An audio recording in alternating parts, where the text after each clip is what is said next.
Butterfly book for class 5। ফাইভের butterfly বইয়ের lesson 3-তে আমরা আছি। আজকে আমাদের ক্লাস নম্বর 29 এই বই থেকে, আর পেজ নাম্বার 36 বের করো সবাই। প্রত্যেকের বইয়ের 36 পেজ বের করো। গত ক্লাসে আমরা টেক্সট রিডিং পার্ট শেষ করেছিলাম, পার্ট 6 শেষ করেছিলাম এই পর্যন্ত, তাই তো? তো আমাদের টেক্সট রিডিং শেষ হয়ে গেছে। এখানকার এই ওয়ার্ডগুলো বারবার পড়তে বলেছিলাম, সবাই আশা করি পড়েছো। পড়েছো কি পড়নি? বেশ, আজকে আমরা অ্যাক্টিভিটি ক্লাসে যাব। আমাদের অ্যাক্টিভিটি সলিউশনে চলে যাব আমরা। প্রথমেই থাকবে অ্যাক্টিভিটি 4। অ্যাক্টিভিটি 4-এ কি বলছে বিষয়টাকে আগে পড়ে নাও ভালো করে। এই জায়গাটা, write T for true and F for false statement, false sentence in the given box. এই যে বক্স রয়েছে, এই বক্সের মধ্যে তুমি যদি সত্যি হয় তাহলে টি লিখবে, যদি মিথ্যা হয় তাহলে ফলস লিখবে। ঠিক আছে? আমাদের পড়তে হবে প্রত্যেকটা সেন্টেন্স, পড়ে বুঝতে হবে যে এই সেন্টেন্সটা কি সঠিক নাকি এটা মিথ্যা। যদি সত্য হয় তাহলে টি লিখবো, আর যদি মিথ্যা হয় তাহলে এফ লিখবো। নাম্বার 1-এ বলছে, in India there are many types of classical dances. ভারতবর্ষে অনেক রকমের ক্লাসিক্যাল নাচ আছে, ঐতিহ্যবাহী প্রাচীন নাচের রকম রয়েছে। এটা কি সত্যি না মিথ্যে? এটা সত্য ঘটনা, তাহলে এটা টি হবে। Kathakali dance originated in Northern India. Kathakali উত্তর ভারতের একটা নাচ। এটা কি সত্য না মিথ্যা? হ্যাঁ, মিথ্যা, এটা ফলস হবে। কথাকলি দক্ষিণ ভারতের। Number 3, sitar is a musical instrument. Sitar হলো একটা বাদ্যযন্ত্র। এটা সত্য কথা, এটা টি হবে। 4-এ আসো। 4-এ বলছে, in India there is only one form of classical music. ভারতবর্ষে ক্লাসিক মিউজিকের একটাই ফর্ম রয়েছে। এটা ফলস, অনেকগুলি ফর্ম রয়েছে মিউজিকেরও। এরপরে, তানসেন ওয়াজ আ গ্রেট ভোকালিস্ট। তানসেন একজন বিখ্যাত কণ্ঠশিল্পী ছিলেন। ভোকালিস্ট বলতে গলা দিয়ে যে গান করে। তাহলে এটা তো সত্য, কারণ আকবর ওর গান শুনতে পছন্দ করত। যাব পরবর্তী পৃষ্ঠাতে, অ্যাক্টিভিটি 5-এ চলে আসব। অ্যাক্টিভিটি 5-এ কি বলছে একবার পড়ে নাও। এই জায়গাটায় পড়ো সবাই। Let's write the answer to this questions. এই প্রশ্নগুলির উত্তর লেখো। 1 দাগের প্রশ্ন দেখো, which country has a rich heritage of classical dance. Classical dance অর্থাৎ প্রাচীন যে গান রয়েছে, সঙ্গীত রয়েছে, তার অনেকগুলো রিচ হেরিটেজ মানে উচ্চ মানের বংশ পরম্পরায় যে পরম্পরা রয়েছে, গুণ রয়েছে, সেটা কোন কান্ট্রিতে রয়েছে। অ্যান্সার হবে কি? অ্যান্সার হবে ইন্ডিয়া। অ্যান্সার কি হবে? ইন্ডিয়া। শুধু ইন্ডিয়া লিখলেও হবে, অথবা পুরো বাক্যে যদি লিখতে চাও তাহলে হবে India has a rich heritage of classical dance, full stop হবে। এই ইন্ডিয়ার পরে এটা যোগ করে দিতে হবে, এইটুকু দিয়ে ফুল স্টপ দেবে। হলো? তাহলে কি বললাম? শুধু ইন্ডিয়া বললেও হবে, বা India has a rich heritage of classical dance, এটা বললেও হবে। হলো? এবার আসবো 2 দাগে। 2 দাগে আসবো, what is an essential part of Indian classical dance. Indian classical ড্যান্সের এসেনশিয়াল পার্টটা কি মনে আছে? ড্রামাটিক্স। দেখো তো কোথায় আছে ইন্ডিয়ান ক্লাসিক্যাল ড্যান্সের একটা এসেনশিয়াল পার্ট কি ছিল? এই জায়গাটায় দেখা যাচ্ছে, আমরা খুঁজে পেয়ে গেছি যে ড্রামাটিক্স। এই যে dramatics is an essential part of Indian classical dance tradition। এই পুরো কথাটা এখান থেকে নিতে হবে, অথবা শুধু ড্রামাটিক্স এই কথাটা দিলেও হবে। তাহলে পুরো কথাটা লেখাটাই ভালো, কিন্তু এখানে আমরা জায়গার অভাবে শুধু ড্রামাটিক্স লিখছি। ড্রামাটিক্স, এরপরে পুরো কথাটা লিখে দেব, তাই তো? কোয়েশ্চেন নাম্বার 3-তে দেখো, who love to listen to the song of Tansen. তানসেনের গান শুনতে কে পছন্দ করতেন? উত্তর হবে এম্পেরর আকবর, সম্রাট আকবর। এবার এটাকে পুরো সেন্টেন্স যদি আমি লিখি তাহলে দেখো এখানে 35 পৃষ্ঠার নিচের থেকে 1 2 3 4 5 6 লাইনে আসো, নিচের দিক থেকে গুনে গুনে 6 লাইনে এখানে লেখা রয়েছে emperor Akbar loved to listen to the songs of Tansen. তানসেনের গান শুনতে এম্পেরর আকবর, সম্রাট আকবর খুবই পছন্দ করতেন, তিনি গান শুনতে ভালোবাসতেন। চলে যাব পরবর্তী সেন্টেন্স, পরবর্তী question. Which monument in India is among the 7 wonders of the world? পৃথিবীর 7টা আশ্চর্যের মধ্যে একটা আশ্চর্য ভারতবর্ষের কোন মনুমেন্ট? এই মনুমেন্টটা, এর নাম কি? তাজমহল। এই যে Taj Mahal, it is one of the 7 wonders of the world. এই কথাটাকে আমাদের এখানে তাহলে লিখতে হবে পুরোটা, যে তাজমহল, তাজমহল। পরেরটুকু এখান থেকে লিখে দিলে হবে in India is among the 7 wonders of the world. তাহলে Taj Mahal is a wonder, Taj Mahal is a wonder of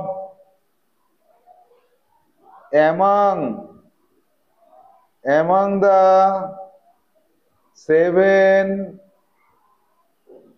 wonders of the world। এই পর্যন্ত হলো। এরপরে চলে যাব কোশ্চেন নাম্বার 5-এ। What is বুলান দারওয়াজা? বুলান দারওয়াজাটা কি? একদম উপরে চলে আসো, এর আগের পৃষ্ঠাতে দেখো পেজ নাম্বার 36-এ দেখো, পেজ নাম্বার 36-এ এখানে লেখা আছে বুলান দরওয়াজা বিল্ড বাই এম্পেরর আকবর। তাহলে দা huge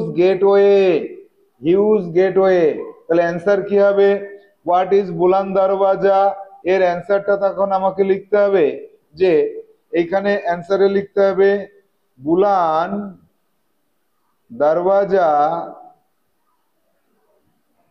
Darwaza is a huge gateway হলো। এরপরে 6 দাগে যাব। Name the folk theatres of Maharashtra, Bengal, north India. তাহলে মহারাষ্ট্রের কোন নাটকটা বিখ্যাত? বাংলার কোন নাটকটা বিখ্যাত? ফোক থিয়েটার, তাই তো। আর নর্থ ইন্ডিয়ার কোনটা? তাহলে ফোক থিয়েটার বলতে যাত্রাপালা যেটা আমরা বলি। তাহলে একদম কোথায় আমরা পেয়েছিলাম এই জায়গাটা কি মনে পড়ছে? ফুলমণি থিয়েটার দেখতে যেত। কোথায় থিয়েটার দেখতে যেত সেই জায়গাটা যদি আমরা খুঁজি তাহলে আমরা পেয়ে যাব এখানে। Phulmoni went to see a jatra with her parents. Fulmoni was thrilled to see the jatra. The next day when she narrated the story of the performance to the class, her teacher said that jatra is actually a kind of folk theater. পেয়ে গেছি, যাত্রা হচ্ছে এক ধরনের লোকনাট্য। এবার this kind of theater is performed under different names in different part of our country. আমাদের দেশের বিভিন্ন জায়গায় একে বিভিন্ন নামে ডাকা হয়। It is called তামাশা in মহারাষ্ট্র। তাহলে মহারাষ্ট্রেরটা পেয়ে গেলাম তামাশা। দেখো মহারাষ্ট্রেরটা আমরা পেয়ে গেছি তামাশা পেয়ে গেলাম। এরপরে মহারাষ্ট্রের পরে, আচ্ছা তামাশা বানানটা ঠিক করে দিই, তামাশা। এরপরে মহারাষ্ট্রের পরে যাব নৌটাঙ্কি ইন নর্থ ইন্ডিয়া, নৌটাঙ্কি। চলে আসো নর্থ ইন্ডিয়াতে, নৌটাঙ্কি, এই নৌটাঙ্কি হয়ে গেল। আর ওয়েস্ট বেঙ্গলে কি নাম আছে? ওয়েস্ট বেঙ্গলে আছে অ্যান্ড যাত্রা ইন বেঙ্গল, যাত্রা। পেয়েছো সবাই? ওয়েস্ট বেঙ্গলে কি নামে ডাকা হয়? যাত্রা নামে ডাকা হয়। ওয়েস্ট বেঙ্গলে কি নামে ডাকা হয়? যাত্রা নামে ডাকা হয়। এরপরে চলে যাব 6। India is a country of dances, find the names of this dances in this মেজ।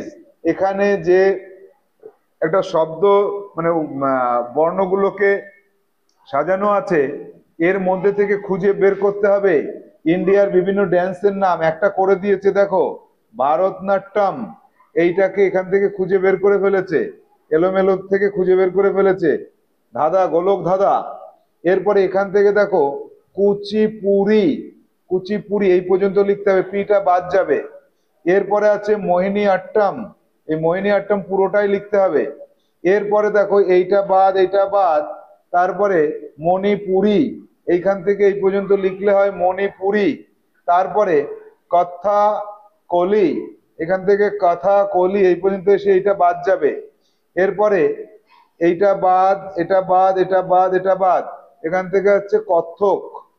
এরপরে আছে ওড়িশি, ওড়িশি এই পর্যন্ত আসবে, এইগুলো সব বাদ চলে যাবে। আর এটা বাদ। তাহলে অ্যাক্টিভিটি 6-এ আমরা ভারতের বিভিন্ন ড্যান্স ফর্ম গুলোকে খুঁজে বের করলাম। এটা তো আমাদের কাছে সহজই ছিল। এবার অ্যাক্টিভিটি 7-এ write the opposite of the word given in the clues. এই যে যে সূত্র দিয়েছে, ক্লু দিয়েছে, হিন্টস দিয়েছে, উত্তর সূত্র দিয়েছে, তার মধ্যে থেকে অপোজিট ওয়ার্ড বের করতে হবে। দেখো এইখানে বলেছে আপ ডাউনে 4-এ আছে অপোজিট অফ সেম, সেমের অপোজিট হচ্ছে ডিফারেন্ট, DIFFERENT। মিলেছে, ডিফারেন্ট মিলেছে, দেখো তো 4-এরটা মিলে গেল তো, ডিফারেন্ট। এবার দেখো আর পাশাপাশি কি আছে, একে আছে অপোজিট অফ গুড, গুডের অপোজিট কি? গুডের অপোজিট হচ্ছে এভিল, এভিল, ঠিক আছে। 2-এ কি আছে দেখি, অপোজিট অফ আগলি, আগলি খারাপ, নোংরা, তার অপোজিট হচ্ছে সুন্দর, বিউটিফুল। 2-এরটা পেলাম।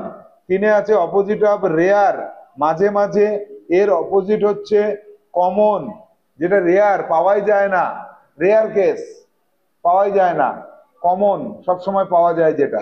তাহলে অ্যাক্টিভিটি 7টা আমরা দেখে নিলাম, এটা করে আমাদের শব্দ ভান্ডার সম্পর্কে ধারণা আসলো। অ্যাক্টিভিটি 8-এ আসো। অ্যাক্টিভিটি 8 আছে right 5 sentences about the Taj Mahal using the following hints. নিচের এই যে হিন্টস গুলো আছে এইগুলো দেখে, এইগুলো দেখে তুমি কি করবে, নিচের হিন্টস গুলোকে দেখে 5টা সেন্টেন্স তৈরি করবে তাজমহল সম্পর্কে। যখন তুমি লিখতে শুরু করবে, এটা ভেরি ভেরি ইম্পর্টেন্ট, এটা ভেরি ভেরি ইম্পর্টেন্ট, এবারের পরীক্ষায় এটা থাকবেই থাকবে। দেখো উপরে বড় করে লিখতে হবে তাজমহল, তাজমহল সম্পর্কে যখন লিখবে টি বড় হাতের, এম বড় হাতের দেবে। এরপরে লেখা শুরু করতে হবে এখান থেকে যে Taj Mahal, Taj Mahal is situated, situated at Agra, Agra. তারপরে লিখতে হবে it is, it is beside, it is beside the river Yamuna, Yamuna. এই দুটো সেন্টেন্স হয়ে গেল কিন্তু অলরেডি। এরপরে 3 নম্বর সেন্টেন্সে কি লিখবো, লিখবো built of marble, it, it is built of marble, it is built of marble stone, এটা মার্বেল পাথর দিয়ে তৈরি। হয়ে গেল 3 নম্বর সেন্টেন্স। 4 নম্বর সেন্টেন্সে লিখবো tomb of Shah Jahan and Mumtaz. তাহলে it is, it is the tomb, it is the tomb of Shah Jahan and his wife Mumtaz Mahal, Mumtaz মহল। এটা শাহজাহান এবং তার স্ত্রী মুমতাজ মহল, এদের দুজনের সমাধি, মৃত্যুর পরে তাদেরকে এখানে কবর দেওয়া হয়েছে। তাহলে মুমতাজ মহল এবং শাহজাহানের সমাধি এটা কোনটা? তাজমহলটা। কোনটা? তাজমহলটা। 4 নম্বর সেন্টেন্স হয়ে গেল। 5 নম্বর সেন্টেন্সে কি লিখবো? One of the 7 wonders of the world. তাহলে it is one of the 7 wonders wonders of the world. এটা পৃথিবীর 7টা আশ্চর্যতম বিষয়ের মধ্যে একটা। পৃথিবীতে 7টা আশ্চর্য আছে, তার মধ্যে এটা কিন্তু একটা, তাজমহল। হয়ে গেল। এরপরে দেখো, যাব অ্যাক্টিভিটি 9-এ যাব। অ্যাক্টিভিটি 9-এ আমাদের শিখতে হবে প্রোনাউন কাকে বলে। আই, উই, হি, শি, ইট, হ্যাঁ, উই, ইউ, দে, দে, এই যে জিনিসগুলো রয়েছে, এগুলো হচ্ছে কোন একটা নাউনের পরিবর্তে বসে। নাউনের পরিবর্তে বসে। নাউন হচ্ছে নাম। তাহলে Jayram is a boy. Jayram studies in class 5। দুবার জয়রাম ভালো লাগছে না শুনতে, তাই এখানে কি করব, জয়রামের জায়গায় পরের লাইনে লিখে দেব যে হি স্টাডিজ ইন ক্লাস 5। কি হলো? হি। এরপরে 2 দাগে আসো। This is a dog, the dog guards our house. যখনই মানুষ ছাড়া অন্য কোনো জীবের কথা হয় তখন ইট বলতে হয়, ইট। তাহলে দিস ইজ আ ডগ, এটা হচ্ছে একটা কুকুর। ইট গার্ডস আওয়ার হাউস, এটা আমাদের বাড়ি পাহারা দেয়। ইট লিখতে হবে। কি লিখবো? ইট। প্রোনাউন বলে এগুলোকে, কি বলে? প্রোনাউন। 3 দাগ বলছে Munmun is a little girl, Munmun goes to school every day. Munmun 2 বার না বলে এখানে বলবো শি লিখবো। She goes to school every day. হলো। পুরো সেন্টেন্স গুলোকে লিখবে তোমরা, লিখে তার পরের লাইনে এই সঠিকটা লিখবে। 4 দাগে পাচ্ছে Ranu, James and Imran are friends. Ranu, James আর ইমরান এরা বন্ধু। Ranu, James and Imran play together. বারবার এদের নাম না বলে এগুলোকে কেটে দেব, কেটে দিয়ে লিখবো দে প্লে টুগেদার। তারা একসাথে খেলে। হলো না? তাহলে এই জায়গাগুলো কেটে দিয়ে সঠিক করে তোমাদের লিখতে হবে। 5 দাগ we go to the city by bus. আমরা বাসে করে শহরে যাই। দা বাস গোস ফাস্ট, বাসটা ভীষণ জোরে চলে। তাহলে এই বাস গোস ফাস্ট এই কথাটাকে মুছে দিয়ে এখানে লিখতে হবে ইট গোজ ফাস্ট। ইট গোজ ফাস্ট, এটা খুব জোরে চলে। 6 দাগ আই হ্যাভ আ ময়না, আমার একটা ময়না পাখি আছে। আমার একটা ময়না পাখি আছে। দা ময়না ক্যান টক, ময়নাটা কথা বলতে পারে। বলেছি না, মানুষ বাদে অন্য কিছু হলে কি লিখতে হবে? ইট লিখতে হবে। ইট ক্যান টক, এটা কথা বলতে পারে, এটা কথা বলতে পারে। 7 দাগ my father has a cycle, আমার বাবার একটা সাইকেল আছে। The cycle is red in colour, সাইকেলটা লাল রঙের। বারবার সাইকেল কথাটা না দিয়ে বলবো it is red in colour, এটা লাল রঙের। It is red in colour. হলো? বেশ, তাহলে অ্যাক্টিভিটি 9 শেষ করলাম আমরা। এবার দেখা যাক পরবর্তীতে কি আছে। পরবর্তীতে আই, মাই বলছে পার্সোনাল প্রোনাউন, এটা আই আমি, আর মাই হচ্ছে positive pronoun. We our, you your, he his, she her, it its, they their. এ কটাকে মুখস্থ করবে। কি করবে? মুখস্থ করবে। এরপরে চলে যাব অ্যাক্টিভিটি 10-এ।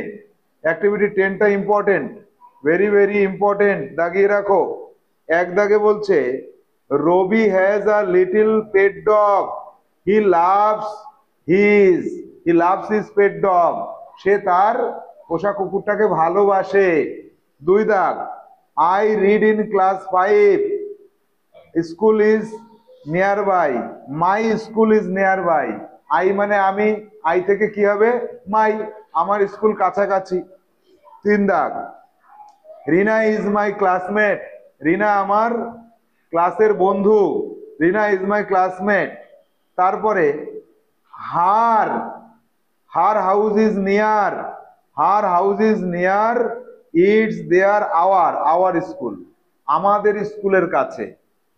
4 দাগে, my father is a painter, আমার বাবা একজন চিত্রশিল্পী, আর্টিস্ট, ছবি আঁকে artist. There are many paintings in his house, না দেয়ার হাউস না আওয়ার হাউস, আমাদের বাড়ি। তার বাড়ি তো না, বাবার বাড়ি না তো আমারও বাড়ি, তাহলে আওয়ার হাউস। শুধু বাবার বাড়ি বললে হবে? আমারও তো বাড়ি, তাহলে আওয়ার হাউস হবে। কি হবে? Our house. 5 দাগ, মাই কাজিন সিংস ওয়েল, আমার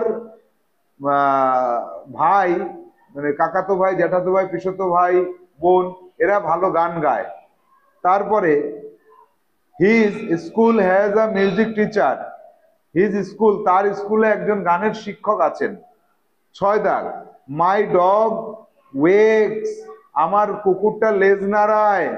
it's, its tail when it sees me, যখন সে আমাকে দেখে, যখন সে আমাকে দেখে তখন সে লেজ নাড়ায়। এরপরে অ্যাক্টিভিটি 11-এ চলে যাবো। Let's fill in the blanks with personal pronoun and positive pronoun, দুটো দিয়েই করতে বলেছে। বলছে the caves of Ajanta are famous for dash paintings, its, its paintings, its. তারপরে Uday Sarkar, Uday Sarkar was a famous Bengali dancer.